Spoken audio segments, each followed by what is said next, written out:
Gawatsi, Helpa. It's wonderful to be with you all today. It's great to see y'all. Yeah, like our community has been mobilizing on our own, largely with the last minute like surge of like funding from elections and campaigns, but like really working on our own to build up political power and like maintain a focus on Indian country. At Advanced Native Political Leadership, we were an all volunteer crew up until 2020 in August. And so it is like and we are the first national Native organization aimed at building political power for Indian country. So in 2020, and so it's like we like are quickly shifting, but now we're working in partnership with other national organizations that are doing incredible work, like Illuminative, Native Organizers Alliance, Indian Collective, National Congress of American Indians, that are all working from different points of view. One of the things that like we see is that like we are largely like invisible in the political landscape in so many ways. But what 2020 taught us, and like what I hope, like I think of like the CNN graphic that showed, like the demographics of like different communities, and then something else was 6% of the vote.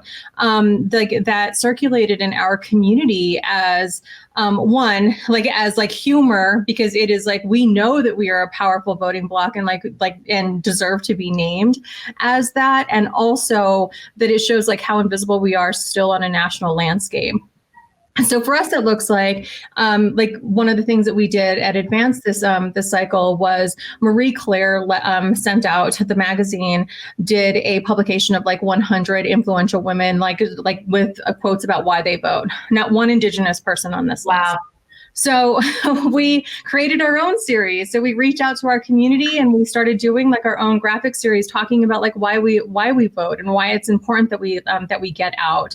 Also, like what we do is like we did weekly Facebook Live conversations. Our community, like with all the complications of Facebook, our community is gathered there. It is the way that we communicate with each other. It's the way that my community, I'm from Acoma Pueblo in New Mexico.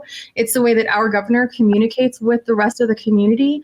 So we did Facebook Live conversations, educating like just talking about like why it's important, talking about digital organizing. We also, one of the things that we did at Advance was the state-based organizations doing civic engagement and GOTV work had never been brought together in coalition. Right. So we brought together 11 states from across the country who already have institutions that have been either ranging from Nevada, which is just very new, they just launched this year for this cycle, to organizations in Alaska and New Mexico that have been around for years and years and years. So have like a lot of institutional knowledge. So we brought them together, asked them what they needed, and then put together digital organizing trainings for them. We brought together, like one of the things that we also have a need for is resources around fundraising. So we did some trainings around that.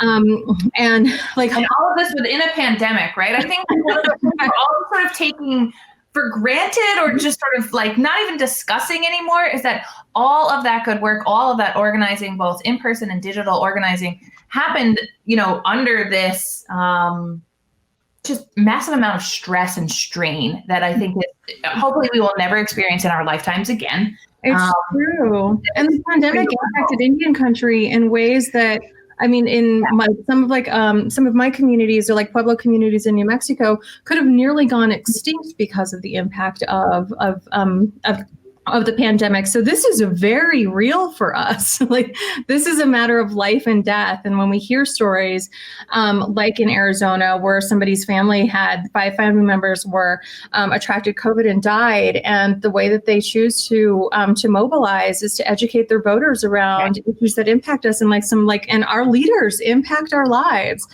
We don't have the luxury of opting out of the political process, as complex and as complicated as Indigenous our relationship is with the federal government. It's very complicated.